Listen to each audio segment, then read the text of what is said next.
You found the perfect video, but YouTube says, this video is not available in your country. Or maybe your accounts keep getting flagged or your scraper keeps getting blocked. Here's how YouTube Proxy helps you get around those restrictions and how to choose the right one for your needs.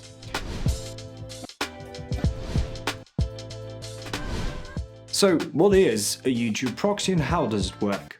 A YouTube proxy is a server that sits between your device and YouTube. When you route your traffic through it, YouTube sees the proxy's IP address instead of yours.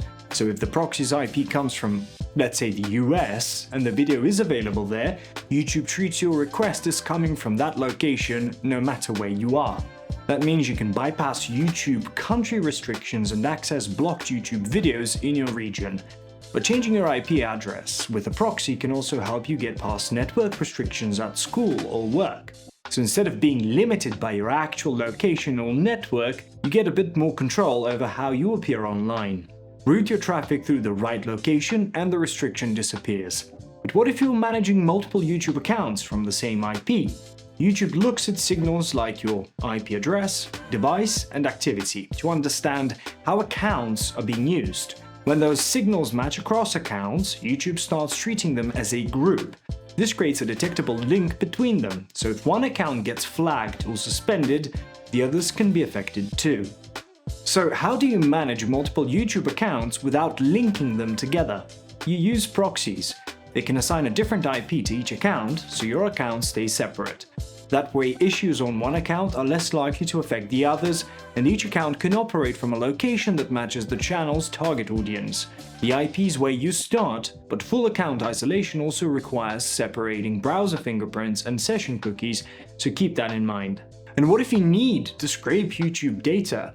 Once you start doing it at scale, a single IP doesn't last long. Too many requests and YouTube rate limits you. Keep pushing and that IP is gone. It starts with error 429 and turns into a full block. Your data collection stops entirely. This is when YouTube proxies can help.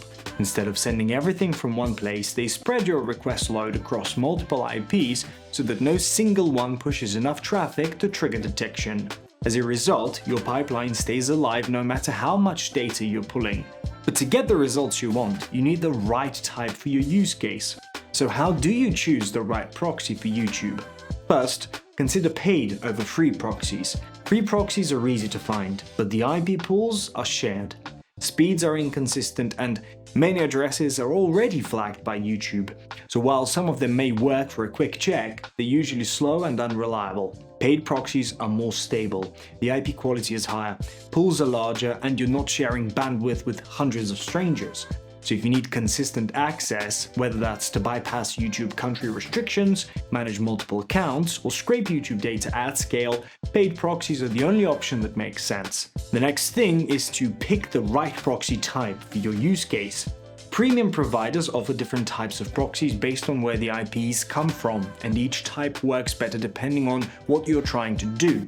Residential proxies use IPs from real users and ISPs around the world, so they're nearly impossible to detect. This makes them perfect for accessing geo-restricted content on YouTube from anywhere. And since their IPs rotate automatically after each request or at a preset interval, they make it significantly harder for YouTube's anti-bot systems to flag scrapers. Residential proxies are also a good choice for managing multiple YouTube accounts. The IPs come from real devices on real home connections, so YouTube has no reason to question them.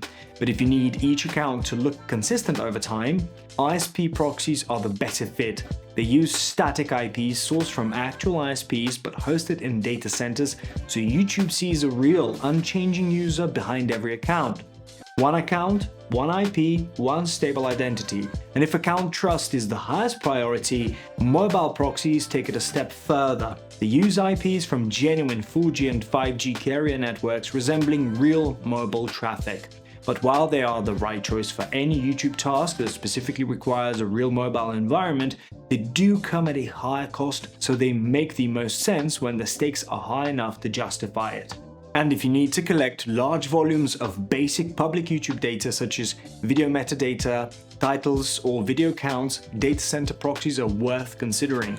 They use IPs hosted in cloud servers or data centers, which makes them faster and easier to scale.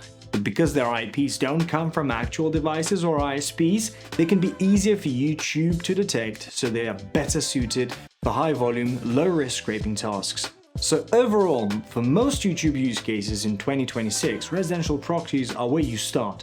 If you need stable account identities, look at ISP proxies. If your task demands real mobile traffic, mobile proxies are the strongest option. And if you're collecting basic public data, Datacenter proxies handle the volume. The right proxy type from the right provider is what stands between a setup that works and one that gets blocked. If you need fast, reliable, and ethically sourced proxies for YouTube, talk to our team at IPRoyal. We'll help you find the right proxy type for your use case and set you up for consistent, uninterrupted access.